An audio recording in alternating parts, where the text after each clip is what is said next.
Yeah. instead of trying to like spread my energy and my brain out like everywhere, which was just making me more tired. I was already like exhausted by like noon every day doing Yeah. that.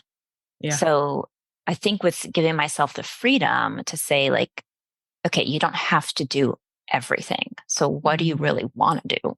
mm, And then how do I shape my day around it? And that was huge to me too. Like, I know that my brain is sharpest in the morning. So I know that like I'm going to do my best work from like 9 a.m. to 12 p.m. mm. And that's when I can like design really awesome content. I can throw together like really great curriculum. And I can't sustain that throughout the entire day. Welcome to Crafted to Thrive, the globally ranked podcast for entrepreneurs living with chronic illness.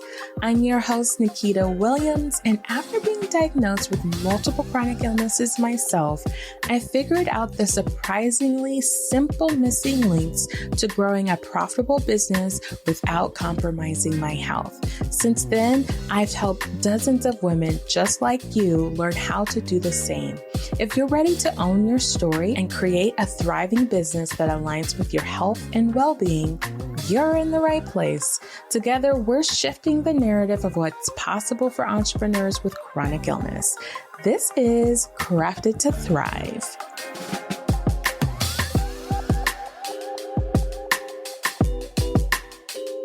All right. I am so excited to have a fellow Endo warrior on the show. And her name is Jessica. Welcome, welcome, welcome. Thank you. Very excited to be here. Yes, I'm excited for you to be here too. Please tell us a little bit about who you are, where you're from, what you do now, and we'll jump into your journey. Sure. Well, I'm Jessica or Jess or Jessie, however you know me by. And I'm currently living in Miami, originally from Arizona, and then was in Chicago, Austin, DC, a few different cities for a while. And I am newly an independent consultant, launched my own consulting company earlier this year, and I'm an instructional designer and global trainer. That's awesome. I'd have to tell us, what does instructional designer It's like, what does that that mean? Like, mean? what does that mean? I never know what exactly to call myself, but basically, I design curriculum, workshops, trainings, anything that can be instructed. So, in like whether that be in a virtual setting, an in-person setting, designing content on educational topics, particularly topics of inclusion and conflict resolution is where I focus. Nice. Yeah. So, how do we get here? How do we get to this new consulting business, this thing? Ooh, And like, been I a know journey. I know that's like a big story, but Yeah. I want to say first, the reason why I know Jessica is that we're in both Chronicon, which you guys know I talk about all of the time for any of my chronic illness warriors. You definitely want to check that out. It's one of the best communities I have found to find people that just allow you to be and also be there for you in the context of living with chronic illness. There's so many resources and tools and things you learn that to this day, I'm so thankful for. So tell us a little bit about, Jessica, how you've gotten to starting your own consulting business. Sure. Because when I met you, you were not doing this. You were It's in the not. corporate world. Yes. Well, actually, I was working for an international development NGO in DC. So I was doing that when I had first met you. And I never actually understood how people like became consultants. I feel like the joke is you always hear someone say like they're a consultant and you're like, so what does that mean? Like, what on earth do you do? How do you even get into that? It never made any sense to me. So I was always very curious about that. But I'm sure we'll talk a little bit more about the health side of the journey. But basically, I got to this point in part to having different chronic health conditions and realizing that, working a kind of standard 9 to 5, which might be more of like an 8 to 6 to 7 to, just a very full job for an organization or a company just wasn't sustainable for me anymore.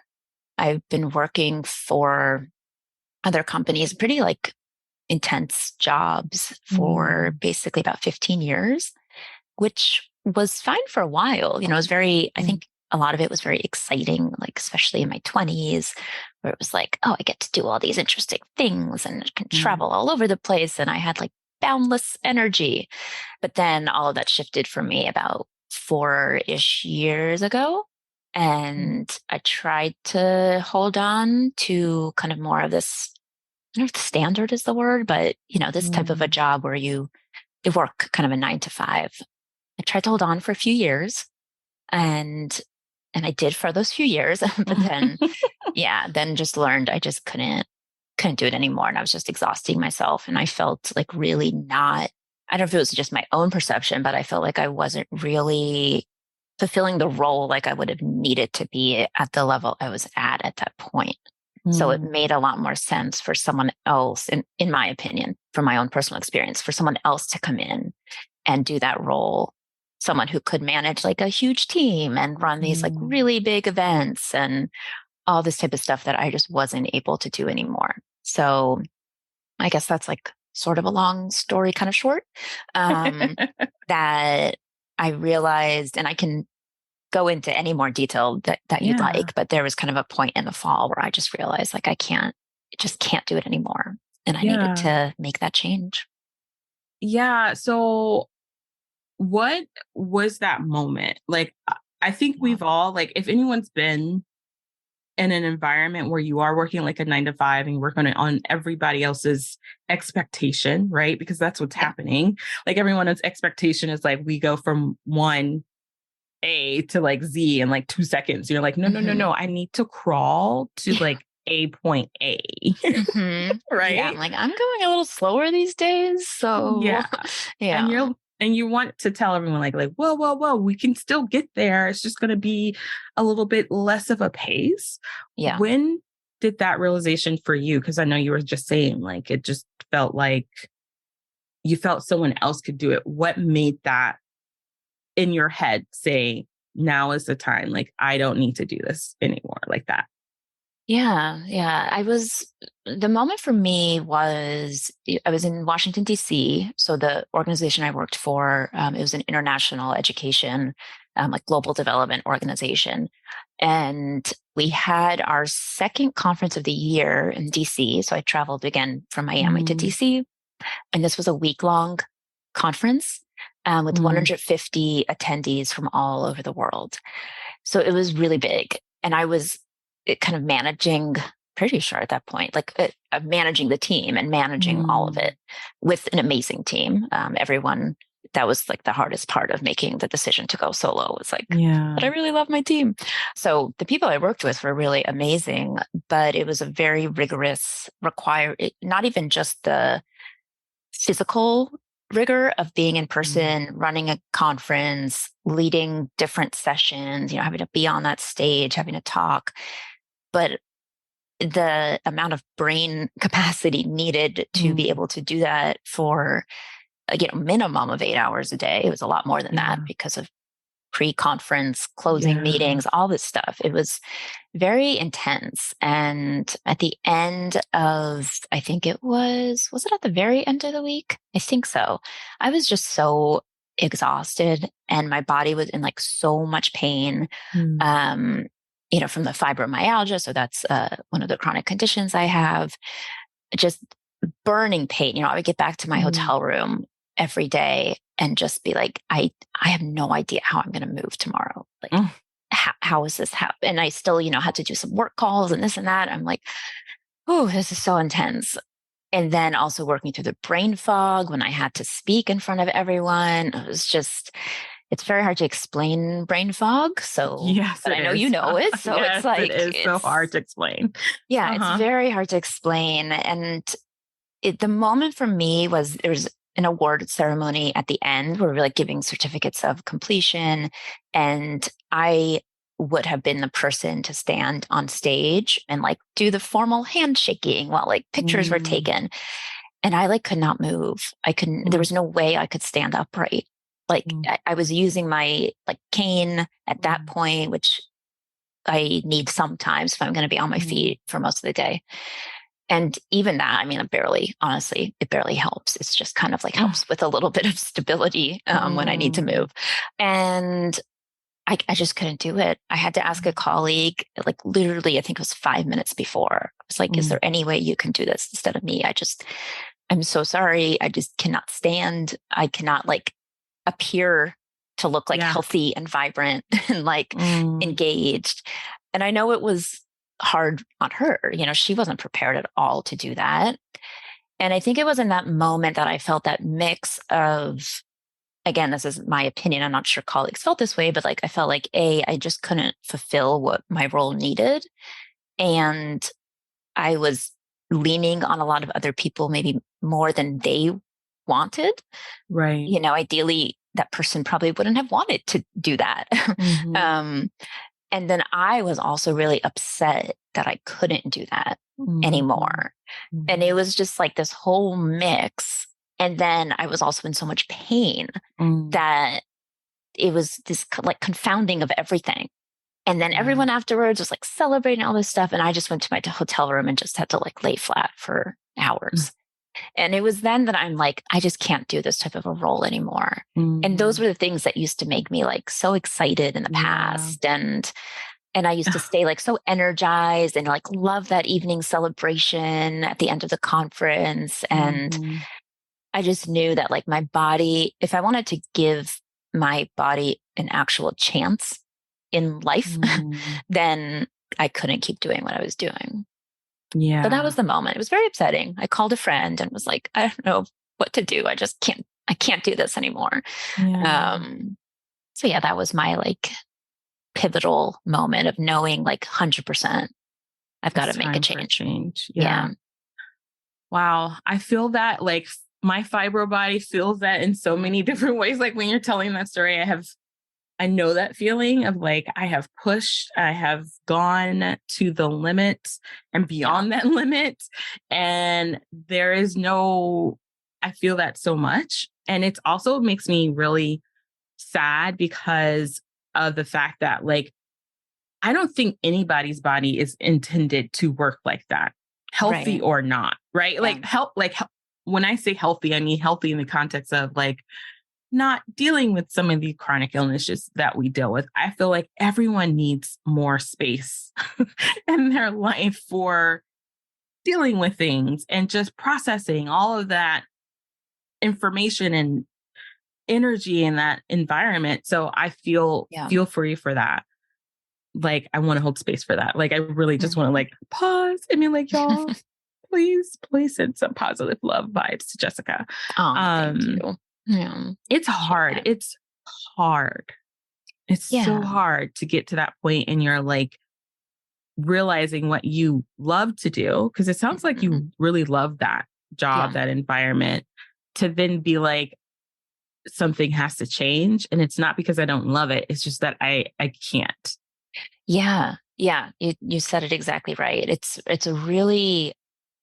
strange realization of, there's this passion I have, but I'm going to have to figure out a different way of doing this. And I have no idea what that looks like. And that feels like super scary. And I think it was also in that moment where I realized that a big part of me was just still holding on to like, but I'm sure if I just do all the right things that I'll be able to push through eventually. Like it's gotta just, I'm sure it'll get real smooth soon. Yeah. And it was like, oh, not so much. Like that's not exactly how things work. And so it was a moment too for me to, I don't want to say like the word, to have more like confidence in the fact that like things have changed, or maybe it was a little bit of, or maybe a phase of that grieving process that I needed to have, of learning that I couldn't just, like, I just wasn't going to be that rubber band. And I needed to like form a new shape instead of like trying to be an elastic rubber band that I was never going to be. Yeah. You know, I don't know if that metaphor makes any sense. No, it makes a lot of sense. It makes me think of the song. What is it? Sia? Is it Sia or is it Lady Gaga, who sings that song, Elastic. And she literally says that phrase of like, I'm not an elastic band. Like I can only stretch so far. Yeah. But anyway, it just made me think of that. I love music. So I usually hear things and I'm like, it just helps me. So let's talk a little bit about, because I want to come back to something you just said, but I want to talk a little bit more about what does fibromyalgia, endometriosis look like in your life? And you said something about like, I thought I could do all the right things and fit in this world. What does that mean? Ooh, good questions. For me, it meant that I thought I was just going to get my whole life back. And yeah, well, I'll answer your first question first, but I was always just like a super active, super social, like, and that was part of why I loved my job so much too, was, it was like, oh, can you run a workshop in Latvia next week? Okay, sure. I'll hop on a plane and and just a 24-hour notice or, whatever it was. It was like, I loved that stuff. I found it just so fun, even though sometimes I literally would sleep for 24 hours when I got back home, but I was like, it's all worth it. I can handle this. So for me, like the endometriosis, even though I have had endometriosis forever, I had symptoms that were mainly a monthly, like with menstruation, but it was incredibly debilitating. So every month, just like, even from high school, just like missing school, all that kind of stuff. Yeah. I wish I knew at the time that was one of the signs, but no one talks about it. My still doesn't. I still feel that part doesn't even get talked about as much anymore. Yeah. Just like, just so debilitated with sickness, like the vomiting, the shaking, the everything, fever, all of it. So that was how it has been for me for a really long time. Of course, this is a very similar story to a lot of people. I was put on birth control at like 14, which sort of masked some of the symptoms, but I still didn't really understand. Like I would still get like so bloated, like so swollen, all sorts of things, still have extremely painful periods, just being on like a ibuprofen round every 4 hours for like 5 days out of the month. And anyway, this all kind of leaded up to my early 30s, well, sort of late 20s, early 30s, where it was manageable. I still felt like I was able to kind of live my life relatively freely. Although one of the things I learned is that not everyone plans their lives around pain. So I guess I wasn't living my life as like that was my normal. What are you talking about? Yeah, I'm like, oh, you guys don't have to plan like when you're taking trips or when you're gonna like do, I don't know, do a celebration or do whatever. And like what types of foods you eat and what is, all this stuff. Like I've had a gluten intolerance, dairy intolerance. And as we know, gut issues are major with endometriosis and fibromyalgia. So yeah, in my late 20s, I just kind of also started to just like consistently bleed like every single day of the year. And doctors had like no idea, what was going on, even though, again, these are like some of the key symptoms of endometriosis. Literally, if you go to Google textbook, and you put this in, it is textbook. Yes. Yeah. I never even had heard the word ever. Me neither. Yeah. Yeah. And then in my early 30s, that's when it got really bad. That's when the severe pain was pretty much nonstop. So, for some time it would be only 3 days a month, 4 days a month, and it would be a week in a month. And it turned into like 2 full weeks in a month, just not sleeping, the vomiting, the nausea, unable to keep down food, all the terrible symptoms. So I had finally found a doctor at that point who was like, you know what? I wonder if this is endometriosis. And I'm like, how come you've never mentioned this word to me ever? Oh my gosh. Why is it that story sounds so like it's very so common. It's like the last of the last words you hear. And you're like, and they're not even saying with certainty. They're just like, oh, I think it might be endometriosis. Yeah, they're like, I wonder if I'm just gonna throw out some crazy theory. And I'm like, I went home and started researching it. And I'm like, oh, this is exactly what I have. Exactly. I literally have every single symptom. So anyway, that was very upsetting because I was always taught that if you just put your mind to things, you can power through and overcome anything. And I was like, wait a second, what's happening? Because I've tried, I've been doing this for 20 years to try and like power through, and why isn't it working?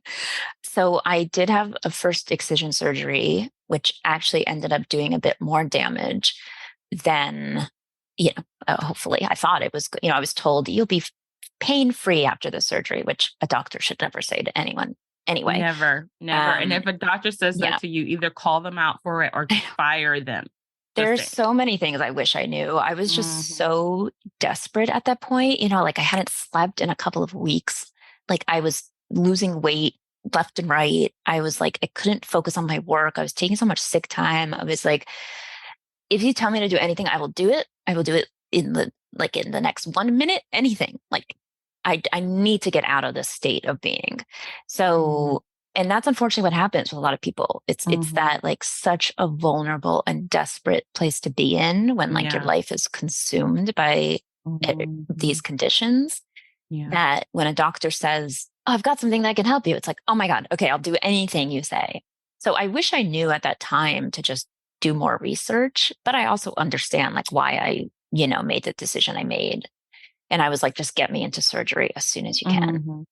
So the doctor what I learned is that the doctor was an OBGYN. And so most of the time she spent delivering babies. And so what I learned is that you really need to go to a true excision specialist. Yeah. So when I wasn't recovering after that, I did a bunch of research, connected with tons of people virtually in the endometriosis communities. And that led me to the Center for Endometriosis Care, actually in Atlanta, which honestly, I say saved my life, because I could still barely move. I was like very depressed, extremely depressed, because I was like, what's happening to my life? Like I was supposed to get this surgery that was going to change things. And why am I still vomiting? Why can I still barely move? Why is this pain like, every night it's like, well, not sure if I'll make it. It's like very scary to go through. Yeah. So that surgery was like truly life-saving. And he had found that like my ovaries were fused to the side of my body and my appendix was twisted. There's endometriosis in different places. And then I also had adenomyosis, so a uterine condition. And she did not see that or notice that before? Oh my gosh. She never even mentioned it. I don't even know she knew that it existed. So she never mentioned it. No one had ever mentioned that word to me ever also. So with that surgery, I was just like, I told this surgeon, I was like, do anything you need. Like if you need to remove organs from like anything, my goal is to be able to live my life, not to preserve fertility. So I did get a hysterectomy, which I'm like incredibly thankful for. I know it's not the choice. It's not an easy choice for a lot of people. For me, thankfully, it was easy to make. And that surgery helped incredibly with the endometriosis pain. But I still wasn't like regaining mobility after. I still had like widespread pain all over my body after. My energy was low. So I was like, what is going on? And anyway, through many months of going to different doctors, realized I had also developed fibromyalgia. Yeah. It is usually in that order too, right? Like I want everyone to know that, especially women living with endometriosis. I mean, it first was endo and then the diagnosis for fibromyalgia. And it makes a lot of sense for so many different reasons when you do the research on how fibromyalgia works. Like all of that stored trauma of like not knowing and being in pain and constantly like masking it with different things that they told us to do creates a lot of what fibromyalgia is created from. It's all of the systematic pain that we've kind of just ignored, and this hypersensitivity to pain that we just kind of push through. So yeah, absolutely. I know it made complete sense, because really the body isn't meant to endure that much pain over time, consistently. And it makes sense that the nervous system would not be able to handle that and goes haywire, and that's, at least that's what they think at this point, what fibromyalgia is. But so that was the journey. That's a big journey story. That's a big journey.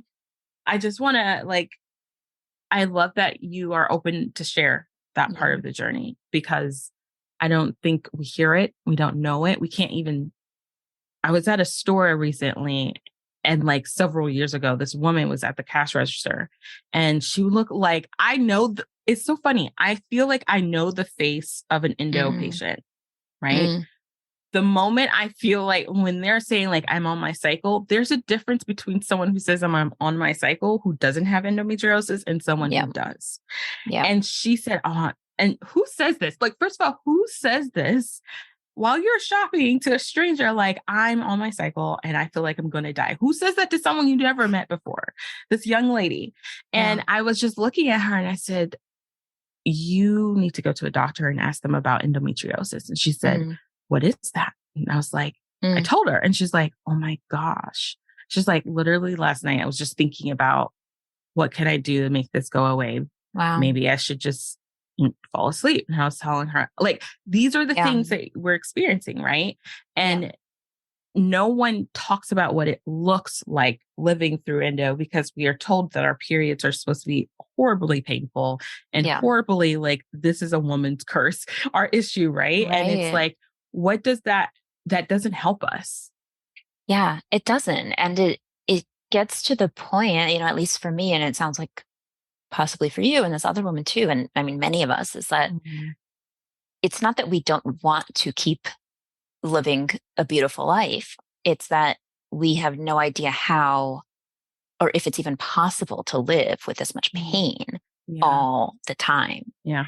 So it's like, it's a very scary feeling of, I have no idea how I'm going to keep living like this. And I mean, I know endometriosis had different severity levels for different people, but there were definitely times for me where I'm like, I got to figure something out, because there's no way, like, this disease. And the weird thing with endometriosis is that it's not a disease that is going to kill you per se, but there's plenty of people who do like commit suicide, or people who it just leads to all these other things that can really like destroy your life. And it's a very scary feeling that can be very isolating. And then the shame that comes with it, because we're told, oh, just take Advil, you'll be fine.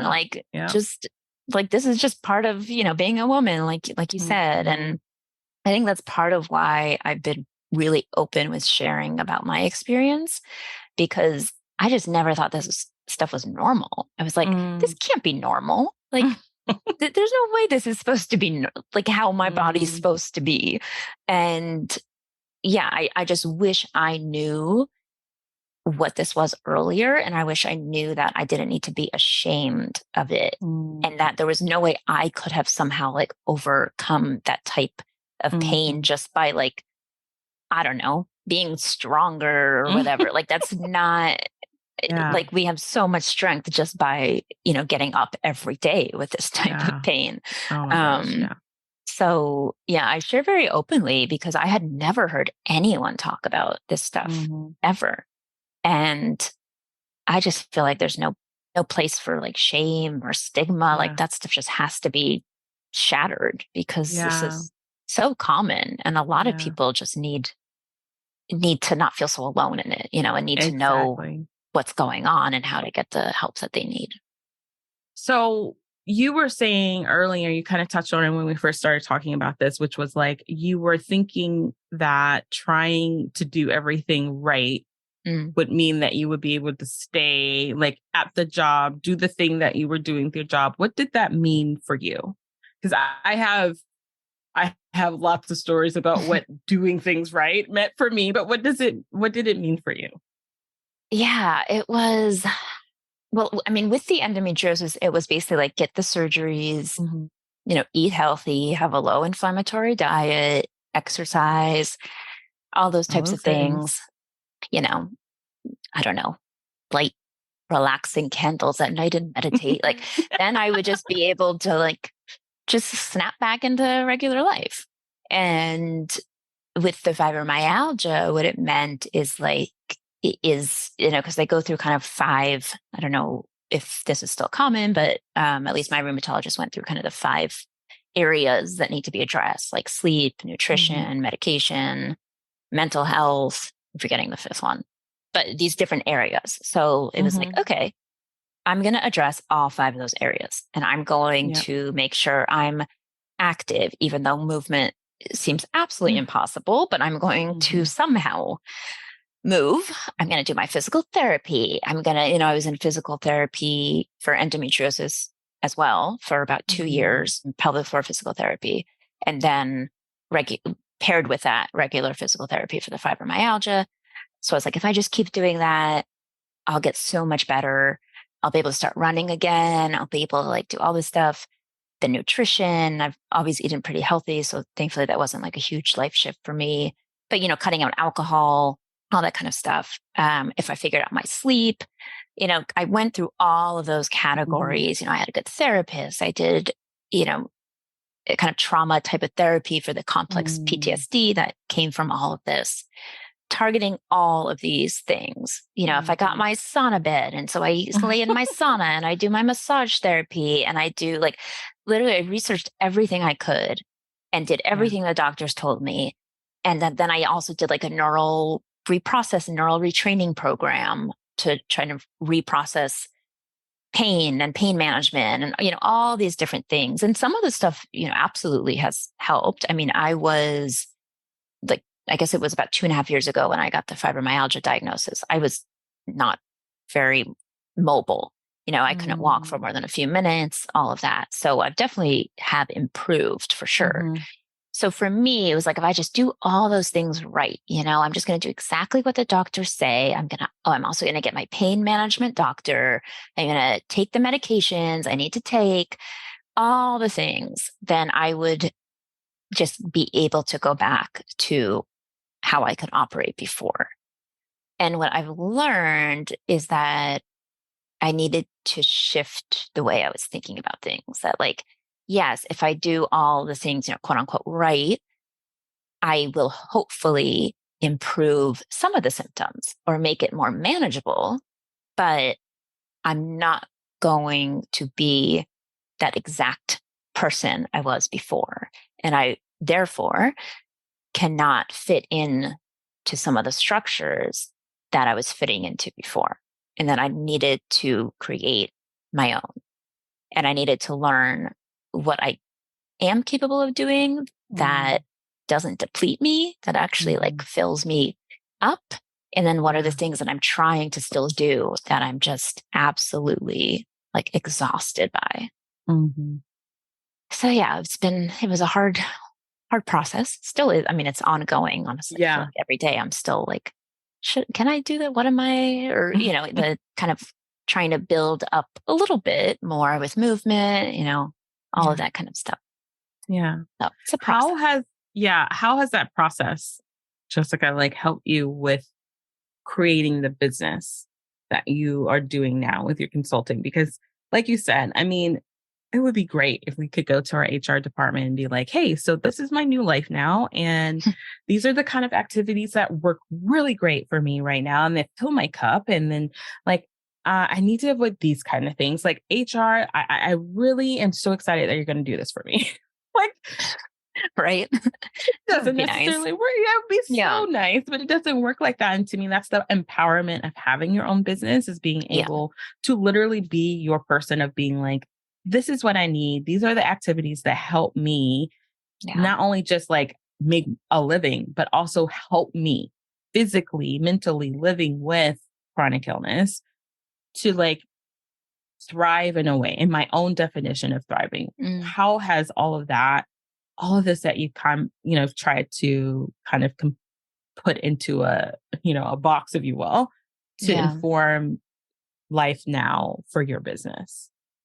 Yeah, that's a good question. And, I will say that the company I was at before was great with, obviously, I mean, they had to, legally speaking, also, adhere to FMLA and short-term disability. And then I was on partial long-term disability. And so very respectful. I never felt any pressure in that way.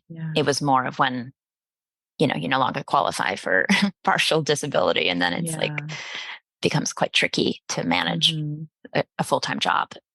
So for me, I think what I realized is that I don't have the stamina, both physically and mentally, to be able to produce such a large quantity of work every single day. and to like kind of always be on, and to have so many dimensions of my work.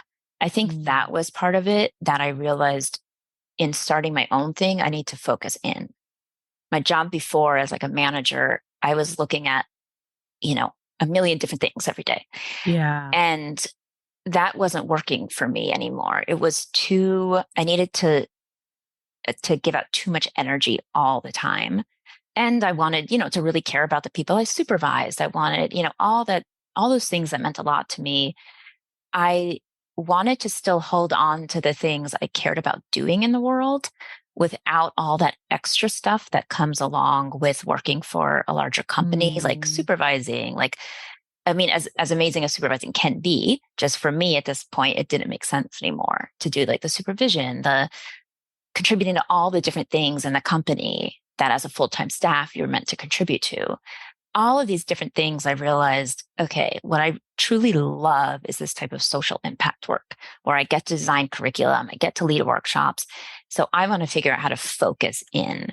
And that's how I think I'm able to actually show up with energy and show up in a genuine way, right, instead of trying to like spread my energy and my brain out like everywhere, which was just making me more tired. I was already like exhausted by like noon every day doing that. Yeah. So I think with giving myself the freedom to say like, okay, you don't have to do everything. So what do you really want to do? And then how do I shape my day around it? And that was huge to me too. Like I know that my brain is sharpest in the morning. So I know that like I'm going to do my best work from like 9 a.m. to 12 p.m. And that's when I can like design really awesome content. I can throw together like really great curriculum. And I can't sustain that throughout the entire day. So I was able to also make my schedule in a way that I think worked a lot better for me. And I hope I'm answering your question, because I'm sort of forgetting exactly what it was. No, exactly. No, you're answering the question. And it's interesting because when I talk to other warriors, one of literally my business as a coach is literally helping women and whoever wants to come into my world figure out what is the real them underneath all of the stuff that we've experienced and the things we've gone through, and how to create and craft a business and life, right? So it's not just like I feel like when you have the choice of creating your own business, you have a choice of creating a business that serves your life, but you have to know what that is. Like you have to know what you want from that life in order for the business to ever be in alignment with that, right? And I think that's what you're saying is like, what is it that I first really enjoy? Or like, what do I want? What do I like? And how can I create that world for me in my business? And I think that's for someone who's just getting started, that's the place to start, which is like totally polar opposite, I feel like, from all of the content that you will hear from anybody who doesn't talk about living with chronic illness and running a business. They talk about all of these things about it being about the other people that you're going to serve. It's all about what do they want, listen to what they need, do it when they say it. And then like, well, if that was the case, I would be working for, a W-2 job. But I have chosen to work my own business. And as a chronic illness warrior, I'm choosing to live and create a business that works for me, not against me. And I think that's what you are saying, just like really taking the time to step back and do that. Yeah. Yeah. And it did take a lot. So last year I had a lot of conversations with a lot of people. So I was like, I have no idea how to do this or how to start something and how to how do other people do this? So a lot of conversations, read a lot of books. Yeah, just really thought through all of it to see like what could be possible and what is it that I want to focus in on? And I think what's been exciting about all of it is that I had these, like the moment I had talked about earlier at that conference, like not being able to like stand on the stage and then worrying like, does that mean I'm never going to be able to like lead workshops again and do this stuff like I really love? But what I realized is, okay, I can't do that over an 8-hour day. Over a week. Yeah. But what I can do is I can come in and lead like an awesome 2-hour workshop. And I can keep people engaged. And then I can see like, what do people want to learn? And then that becomes that conversation And I'm actually much more effective if I do it in these shorter periods of time instead of trying to like really stretch myself thin. And I get more excited about the subject matter too now, because it's in things that, you know, I was doing a workshop on conflict resolution a couple months ago in Houston. And I was like, oh, this is so exciting. I'm like reminded that I like love talking about this stuff. Like, and it was, yes, I still, you know, it's still very tricky to be able to travel, and it's still, you know, I have to manage my health a lot. And there certainly are moments that are very difficult and still going through the grief of stuff. But I also felt that spark again of like, oh, this is so fun. Like I can stand up on here on this podium and deliver this and be engaging and, you know, help people learn something that they were wanting to learn. And it doesn't have to look like what I thought it was going to look like. And that's okay. And that's kind of exciting. Or actually not just kind of, it's like really exciting. I love that you shared that. It's the possibilities that we kind of in our head sometimes dismiss, right? The things where like the thing we really want, we think like, well, now that I can't do it in this very specific way, I can't do it. So now I have to completely come up with something I've never done before. And it's like, it doesn't actually have to happen that way. So I love that you shared that. And I think the biggest takeaway from that is really like leaning into the fact that reach out to people, ask questions, have that community. That's one of the biggest resources, literally, that has changed my life living with chronic illness is knowing that there are people who know something I don't know. Right? Like there were things at Chronicon that we learned just about the point about when you go to the doctor's office, you have 7 minutes. 5 to 7 minutes to talk to the doctor. And you're like, oh my gosh, this makes so much more sense. But you feel more empowered to be like, oh, I know I need to go in there with all of my ducks in a row. Right. And it's like, that information is not information everyone's just sharing, you know? Right. And so like what you were saying, it's just that community piece. Oh, it means everything. I think that there's no way I would ever like be anywhere close to where I am in my health journey and career stuff and all of this without community. Like I remember just feeling that isolation, like we had talked about earlier, and just being like, what is going on? Just that like pit of isolation. That's a horrible, horrible feeling, that pit of like loneliness. And then realizing like, wait a second, I don't have to feel this way. Like there is community. And I think that for me, it was a matter of like finding the right fit for community in different ways. You know, like with finding Chronicon, I know we both feel the same way. It was like, it wasn't about my symptoms. You know, a lot of communities tend to focus on, at least in chronic health world, it can become that way. And then for me, it was too close to home and just re-traumatizing every time I would, you know, log on to the group chat or whatever it was. But when I found Chronicon, I was like, yes, this is the right community for me. Like where we want to live like these beautiful, vibrant lives. And we've realized, or in the process of realizing, wait a second, this might need to look different than I thought. And we're allowed to feel sad. We're allowed to feel depressed about that. We're allowed to be scared, you know, all those emotions. And also like, how can we find hope? How can we find joy? And I think by being in this community and being in some other communities I'm in, I've learned so much, like you said, and learning from other people, like how they've managed to find joy while also still feeling pain. I don't know about you, but like I talk about this sort of a lot because it's like a profound realization for me personally. It's like I always thought that you had to find a way to get rid of as much pain as possible. And what I've learned through so many of our conversations is like, that's never going to be possible. And I'll just keep being dissatisfied for the rest of my life. So, you know, and with like the endo, with the fibromyalgia, it was like, okay, got to figure out how to get rid of all this pain and be pain free. And then I'll feel happy. And it's like, oh no, that's actually not how things will work and not how I want it to work, because I'm never going to get to a point in my life where there's like zero pain, whether it be emotional, physical. I mean, maybe there'll be moments, but that's not sustainable.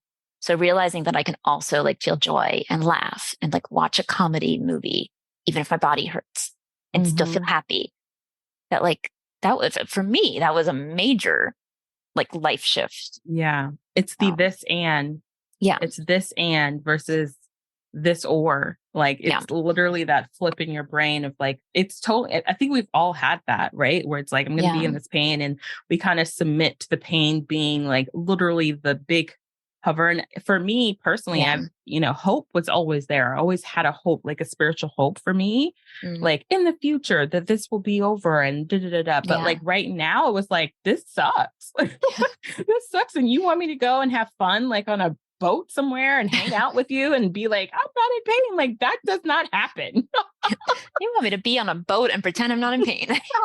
Like, I don't know how to find joy in that. But I feel like a lot of us have found like, it's not the this or, it's the this and. Like, where can you find those this and like really lean into your hope, really lean into like the good things that have come from, as strange as that saying, like the good things that have come from living with this pain, and the different things that we have been, the things we've learned about ourselves even. So yeah, it's so true. And it's interesting because like I think one of my potential fears in life was like that life wouldn't be, or that somehow it would be like boring, that I wouldn't be taking full advantage of life, that like all the things that life gives us, that like, would I be tapping into all of that? And would I be, I don't know, just living fully? And for me, with the chronic illness diagnoses, then I had that fear of like, oh, wait, am I going to be living this like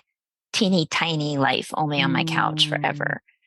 But what I've realized is, as I've gone through, and that's something major that, again, I wish I knew in like year 1 or year 2 of struggling with all this, is like, I just need to keep moving through it, because it has opened up like so many more things for me. Yeah. And I mean, I would never wish like a lot of these symptoms on anyone, but at the same time, it's like, I've met like incredible people like you and so many other people in the community and elsewhere that like have truly changed my life.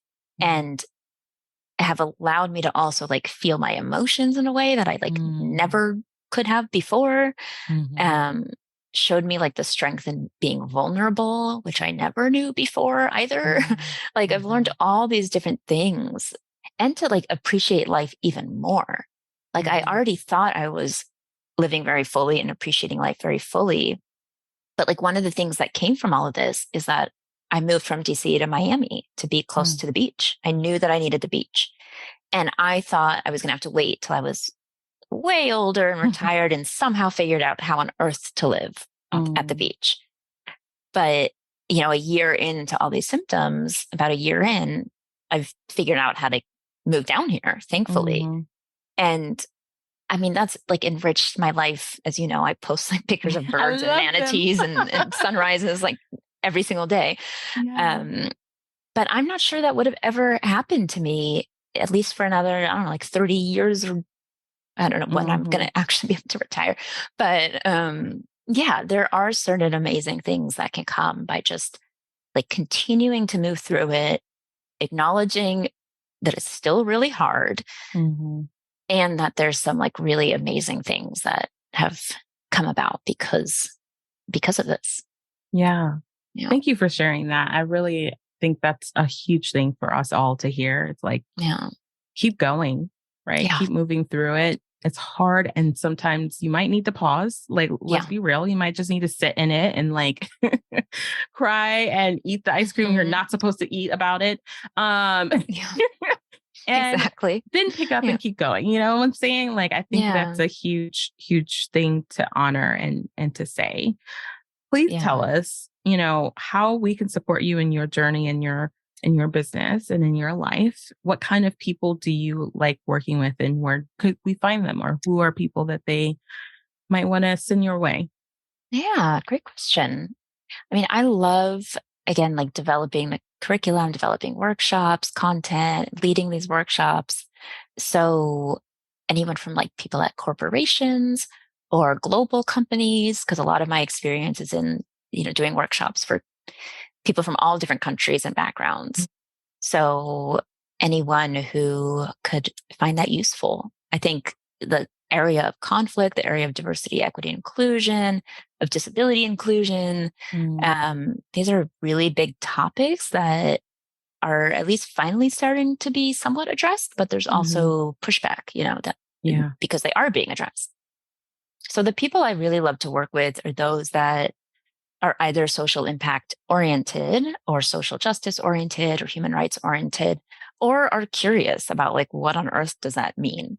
Might be like, well, I care about people in my company, or I care about, I don't know, my sister works for this company, but she's saying this about her team and they can't figure out how to work together. And, so people who are curious, who want to learn and want to kind of figure out like, how is diversity something that's positive and can lead to like really awesome things. Yeah. So those are the people I love working with. Okay. Awesome. Yeah. Awesome. Yeah. So where are you on the world internet-wise? Social? Internet-wise, I do have an Instagram. I can't say it's, I don't do a ton of reels of me dancing. So that's okay. Don't expect any dancing yet, but who knows? But my Instagram is my first initial. So J and then Lane. So JLANE Consulting. That's the Instagram handle. Perfect. My website is jessicalaneconsulting.com.